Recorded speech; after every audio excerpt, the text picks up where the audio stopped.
एक बड़े से जंगल में पुष्पराज नाम का एक बड़ा स्मगलर हुआ करता था। उसके पास बहुत से लोग काम करते थे। वो लाल चंदन के पेड़ों को काटता था। उन्हें उसके पास मौजूद हाथी उठाकर ले जाते थे और उसके आदमी लॉरियों में लाल चंदन को चढ़ाते थे। वहाँ से लॉरी निकलते थे। वहाँ पर चेकपोस्ट के पास मौजूद पुलिस वाले भी पुष्पराज के ही आदमी होने के कारण उनकी जांच करे बिना ही वो लोग लॉरियों को छोड़ देते थे। ऐसे उसके जुर्म का साम्राज्य बहुत फैला हुआ था। उसके पास गंगा नाम की एक हाथी थी। पुष्पराज को गंगा बहुत पसंद थी। उसे अच्छा खाना खिलाते हुए उसका बहुत ख्याल रखता था। वो भी पुष्पराज को अपने ऊपर बिठाकर घूमते रहती थी।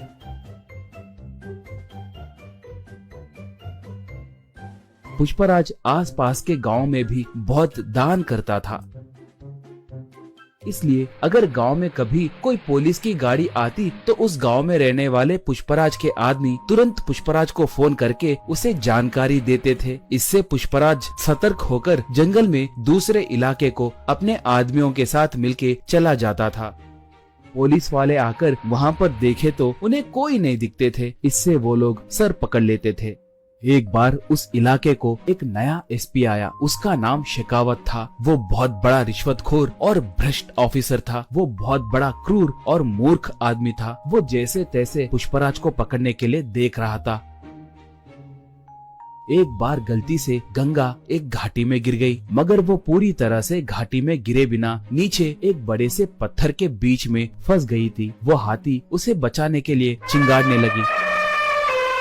उसके चिंगाड़ को सुनकर पुष्पराज और उसके आदमी वहाँ पर आए। वो लोग गंगा को देखकर उसे कैसे बचाना है कहकर सोचने लगे। पुष्पराज तब, अरे इसे बचाने के लिए हमारी ताकत बस नहीं होगी। इसके लिए एक जेसीबी को लाना होगा। वो अब कहाँ पर होगा? उसे अब तुरंत लेकर आइए, कहा। एक तब, पुष्पा भाई, उस जेसीबी के मालिक का घर पुलिस स्टेशन के बिल्कुल बगल में ही है। हम अब उसके लिए गए तो बहुत खतरा होगा। पुलिस वाले हमें पकड़ सकते हैं। हम अब गंगा को छोड़ दिए तो ही अच्छा रहेगा। हमें वहाँ पर जाने के लिए हिम्मत नहीं है भाई, कहा। पुष्पराज उसे एक खींच के मारकर, गंगा के लिए मैं चाहे जितना भी दूर जा सकता हूँ। आप नहीं गए तो मैं ही जाकर उस जेसीबी को लाऊंगा। इसके अंदर आप लोग रस्सियों को तैयार करके रखना, कहा।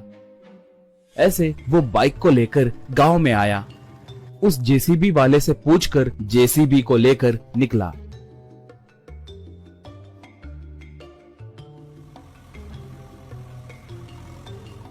उसे देखकर एक पुलिस इन्फॉर्मर शेखावत को फोन करके पूरी बात बताया। बस शेखावत तुरंत अपने जीप में निकला।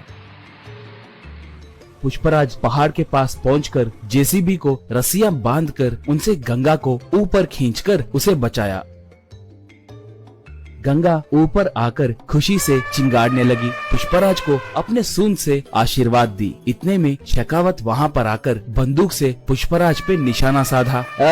शराफत से सरेंडर हो जाओ, वरना ये बुलेट तुम्हारे भेजे में घुसेगी, कहकर पुकारा। उसे देखकर पुष्पराज के आदमी मारे डर के वहाँ से भाग गए। पुष्पराज तब, मैं तुम्हारे बारे में बहुत कुछ सुना हूँ। तुम्हारे जैसे निठल्लों को मैंने बहुत देखा है। मैं तुम्हें सरेंडर हुआ तो भी तुम मुझ पर केस डालकर मुझे जेल में नहीं डालोगे कहकर मुझे अच्छे से पता है। मुझे एनकाउंटर करोगे कहकर मैं जानता हूँ, कहा। शेखावत तब, सही कहा, तुम बहुत समझदार हो। मैं तुम्हें एनकाउंटर करने के लिए ही आया हूँ। तुम्हें टपका दिए तो मुझे 10 करोड़ रुपए मिलेंगे। चुपचाप भगवान की याद करो, यही तुम्हारे आखिरी क्षण है, कहा। बस गंगा एकदम से उस पर वार की। सूंड से उसके हाथ में के बंदूक को दूर फेंक दी। उसे अपने सूंड से पकड़कर जमीन पे जोर से पटकी। बाद में उसे उसी घाटी में फेंक दी। इससे उसे छुटकारा मिला।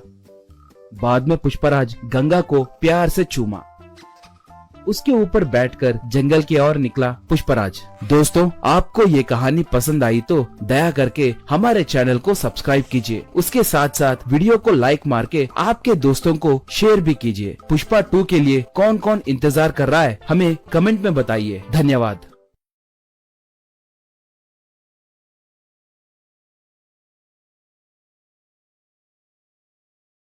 एक बड़े से जंगल में पुष्पराज नाम का एक बड़ा स्मगलर हुआ करता था। उसके पास बहुत से लोग काम करते थे। वो लाल चंदन के पेड़ों को काटता था। उन्हें उसके पास मौजूद हाथी उठाकर ले जाते थे और उसके आदमी लॉरियों में लाल चंदन को चढ़ाते थे। वहाँ से लॉरी निकलते थे। वहाँ पर चेकपोस्ट के पास मौजूद पुलिस वाले भी पुष्पराज के ही आदमी होने के कारण उनकी जांच करे बिना ही वो लोग लॉरियों को छोड़ देते थे। ऐसे उसके जुर्म का साम्राज्य बहुत फैला हुआ था। उसके पास गंगा नाम की एक हाथी थी। पुष्पराज को गंगा बहुत पसंद थी। उसे अच्छा खाना खिलाते हुए उसका बहुत ख्याल रखता था। वो भी पुष्पराज को अपने ऊपर बिठाकर घूमते रहती थी।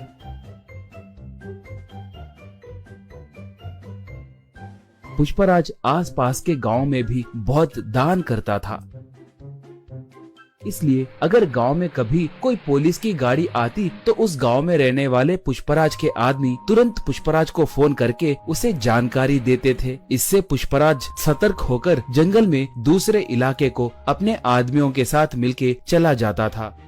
पुलिस वाले आकर वहां पर देखे तो उन्हें कोई नहीं दिखते थे। इससे वो लोग सर पकड़ लेते थे। एक बार उस इलाके को एक नया एसपी आया। उसका नाम शेखावत था। वो बहुत बड़ा रिश्वतखोर और भ्रष्ट ऑफिसर था। वो बहुत बड़ा क्रूर और मूर्ख आदमी था। वो जैसे तैसे पुष्पराज को पकड़ने के लिए देख रहा था। एक बार गलती से गंगा एक घाटी में गिर गई, मगर वो पूरी तरह से घाटी में गिरे बिना नीचे एक बड़े से पत्थर के बीच में फंस गई थी। वो हाथी उसे बचाने के लिए चिंगाड़ने लगी।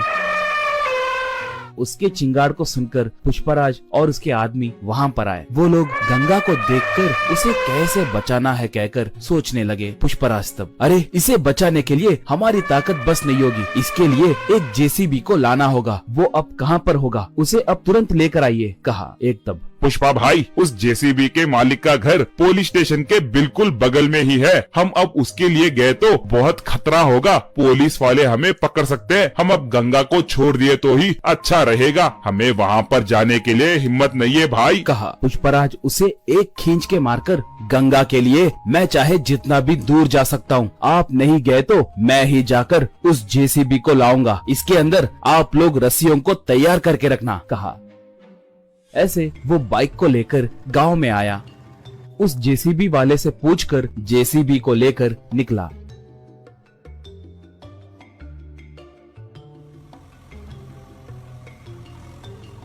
उसे देखकर एक पुलिस इंफॉर्मर शेखावत को फोन करके पूरी बात बताया। बस शेखावत तुरंत अपने जीप में निकला।